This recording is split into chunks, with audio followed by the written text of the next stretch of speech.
10 वस्तुएं, सॉरी 10 रुपए में 15 खिलौने खरीदे गए, तो इसे आप अनुपात के रूप में लिख लीजिए, 10 संबंधे 15। फिर समानुपात करिएगा, फिर यहाँ पर जो मान होगा उसको भी अनुपात में करिएगा, तो आपका हो जाएगा 15 संबंधे 10। तो इसको सॉल्व करना है तो आप पहले आंतरिक संख्याओं का गुणनफल करिएगा। आंतरिक संख्याओं का गुणनफल अर्थात 15 गुणे 15 माइनस y संख्याओं का गुणनफल।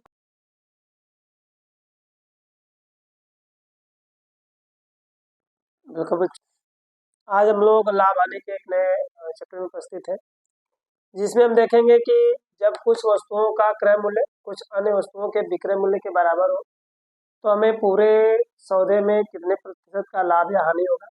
ठीक है, जब कुछ वस्तुओं को क्रय किया जाए, जितने रुपए में हम क्रय करते हैं उतने ही रुपए में यदि हम किसी वस्तु को बेचते हैं तो इस सौदे में जो भी हमारा लाभ या हानि होगा इसको आज देखेंगे।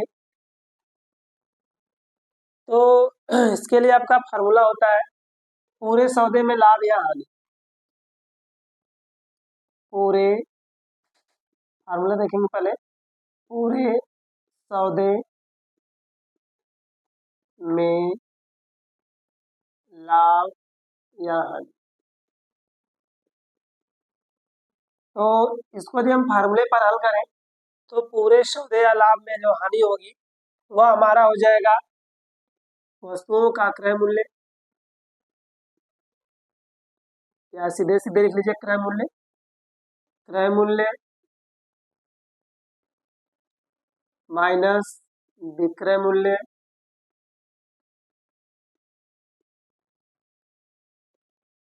बटा में विक्रय मूल्य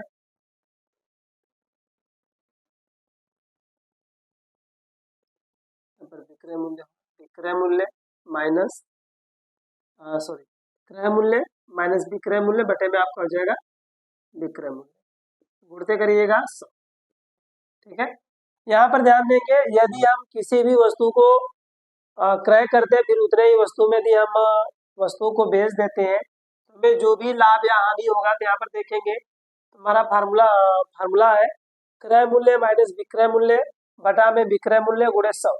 यदि आपका मान प्लस में आता है तो आपको लाभ होगा, यदि मान माइनस आता है तो हमें क्या होगी, हानि होगी। ठीक है, यदि हमें जो वैल्यू प्राप्त होगी यदि वह धनात्मक होती है तो हमें लाभ मिलेगा, यदि हमें वह मान ऋणात्मक प्राप्त होता है तो हमें क्या होगी, उस वस्तु पर हानि होगी। तो ये पहला सवाल देखते हैं। तो इसमें करा कि एक दुकानदार ने जितने रुपए में 20 कलमों को खरीदा, मतलब यह हमारा क्या हो गया विक्रय मूल्य, इसको मान लेंगे। ठीक है, क्रय मूल्य खरीदा उतने में ही वह 15 कलमों को बेचा, मतलब 20 जितने रुपए में वह 20 कलमों को खरीद रहा है उतने ही रुपए में वह 15 कलमों को बेच रहा है, तो बताना दुकानदार को कुल कितने प्रतिशत की लाभ या हानि होगी। तो देखिए हमारा क्या दिया, एक दुकानदार ने जितने रुपए में 20 कलमों को खरीदा। ठीक है, 20 कलमें खरीदा है तो हमारा क्रय मूल्य हो गया। क्रय मूल्य की जगह लिखेंगे 20 माइनस करेंगे विक्रय मूल्य, तो उतने ही रुपए में उसने 15 कलमों को बेच दिया है तो 15 आपका विक्रय मूल्य हो जाएगा, विक्रय मान लेंगे बटा में आपके देखिए विक्रय मूल्य दिया था, विक्रय मूल्य कितने का है, 15 का है, तो गुणे यहाँ पर हम करेंगे 100, तो यहाँ पर माइनस कर लीजिए। यदि आप इसको माइनस करते हैं तो आपको मिलेगा 5 बटे में 15 गुणते 100। यदि हम 5 से घटाएंगे तो 5 से कम 5 होगा, और यहाँ पर 3 से घटाएंगे तो हमारा क्या हो जाएगा, 5 या 15, तो यहाँ पर वैल्यू हमें मिल जाएगी 100 बटा में 3, तो मिल जाएगा 100 बटे 3। अतः यहाँ पर जो हमारा लाभ होगा वह 33 सही 1/3% होगा। कितने का होगा, 33 सही 1/3% का। तो ये ध्यान रखिएगा, यहाँ पर हमें लाभ होगा, क्या होगा, लाभ, क्योंकि सॉल्व करने के बाद यदि हमें वैल्यू धनात्मक मिलती है तो लाभ होगा, और यदि वैल्यू ऋणात्मक मिलती है तो हमें क्या हो जाएगी, हानि हो जाएगी। आइए क्वेश्चन नंबर 2 देखते हैं। क्वेश्चन नंबर 2 में हमारा दिया कि रहीम कुछ संतरे इस प्रकार खरीदा और बेचा कि उसे 40 संतरों का जो क्रय मूल्य है वह 50 संतरों के विक्रय मूल्य के बराबर रहा। तो बताना कि उसको कितने प्रतिशत का लाभ या हानि हुई। सवाल को फिर समझेंगे। रहीम ने कुछ संतरे खरीदे, उसने या रहीम कुछ संतरों का क्रय विक्रय करता है, तो उसने 40 संतरे जितने रुपए में खरीदे थे उतने ही रुपए में उसने 50 संतरे बेचे हैं। मतलब उसने, यदि हम इसको जो संतरों की संख्या उसको क्रय विक्रय यदि मान लें, तो सपोज दैट यह क्या है, रहीम ने 40 रुपए की वस्तु खरीद कर उसे 50 में क्या कर दिया, बेच दिया। तो आपको बताना इस हिसाब से उसे क्या होगा, लाभ होगा कि हानि होगा। तो फार्मूले के हिसाब से लगाएंगे।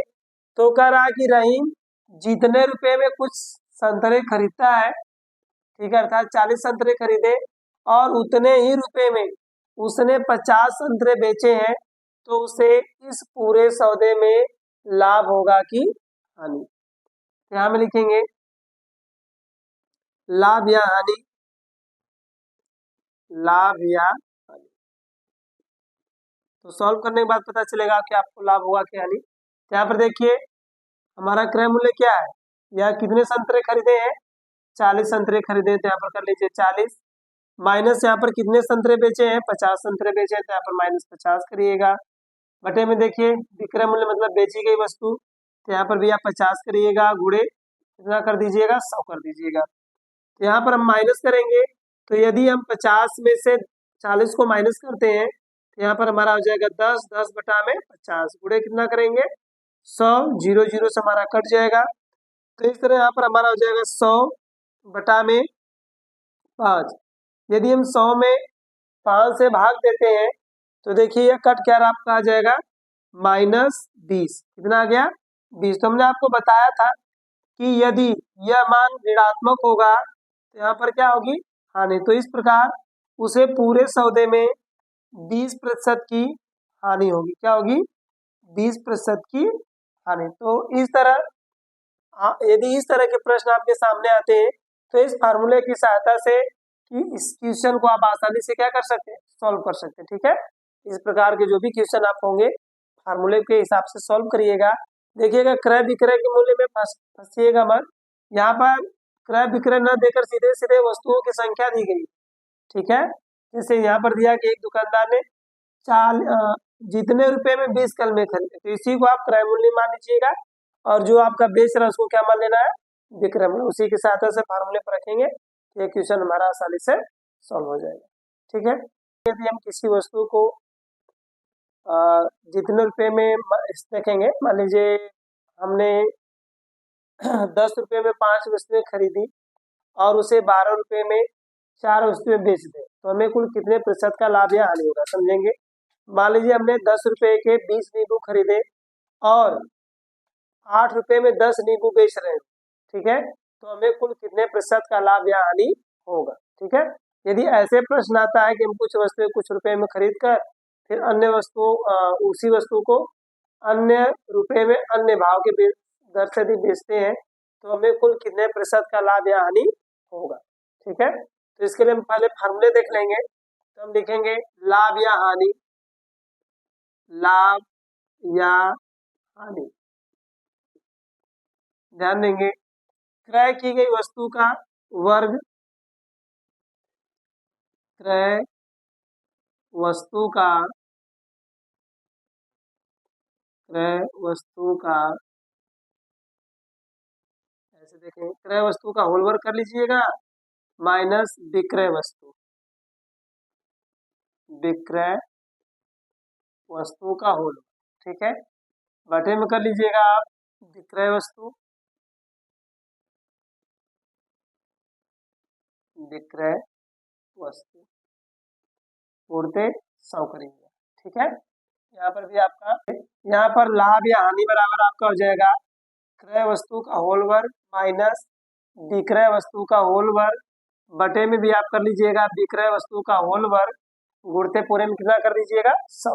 ठीक है, यदि इस प्रकार के क्वेश्चन यदि आपको मिलते हैं, तो इसका फार्मूला हमारा बनता है लाभ या हानि बराबर क्रय वस्तु माइनस विक्रय वस्तु बटे में विक्रय वस्तु का होल वर्ग, गुणते 100 कर देंगे, तो इस पूरे सौदे में हमें जो भी लाभ या हानि होगी वो हमें आसानी से पता चल जाएगा। देखिए पहला क्वेश्चन देखते हैं।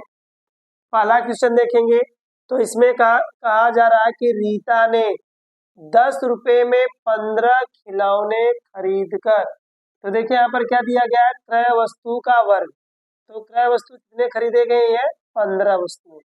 यहाँ पर आप कर लीजिएगा 15, ठीक है। यहाँ पर पहले लिख लीजिएगा लाभ या हानि, लाभ या हानि। तो यहाँ पर क्या करा है, यहाँ पर दिया गया क्रय वस्तु का वर्ग। तो देखिए यहाँ पर क्रय वस्तु हमारी कितनी है, 10 है, सॉरी 15 है, तो यहाँ पर हम 15 का वर्ग कर लेंगे, ठीक है। फिर माइनस करेंगे, करा कि 15 रुपए में 10 खिलौनों को बेच दिया जाए। तो यहाँ पर 15 रुपए में 10 खिलौने बेचे जा रहे हैं, तो यहाँ पर आपका हो जाएगा 10 का होल वर्ग बटे में विक्रय मूल्य, विक्रय वस्तु हमारी 10 है, तो 10 का वर्ग करेंगे, गुणते कर दीजिएगा आप 100। क्या करेंगे, गुणते 100। तो यहाँ पर इसको सॉल्व करेंगे तो आपका तुरंत हो जाएगा 15 15 225 माइनस 100 बटा में 100, गुणते 100 करिएगा तो 100 का आपका क्या होगा, कट जाएगा। तो माइनस करने पर आपका आएगा 125। तो इस तरह उसे पूरे सौदे में कुल 125% का क्या होगा, लाभ होगा, ठीक है। इस सौदे में उसे कुल 125% का लाभ होगा। अब आगे देखेंगे। अब अगला क्वेश्चन हम लिए कह रहा है कि संगीता ने 500 कापियां 20 रुपए में क्या की, क्रय की। तो यहाँ पर कितनी वस्तुएं क्रय किया हुआ, 500 वस्तुएं क्रय किया, तो क्रय वस्तु का वर्ग।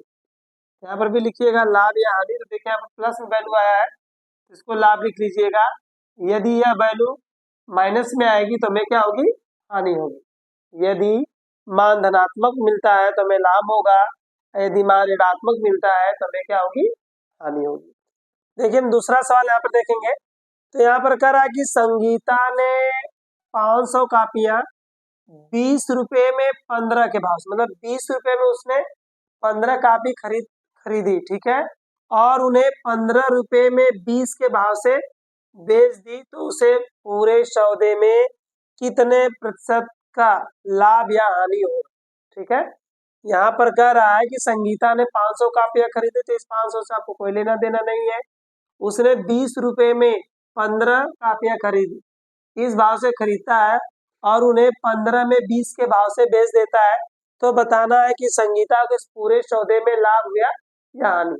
तो देखिए हम आपको पहले तो फार्मूले बता दे रहे हैं।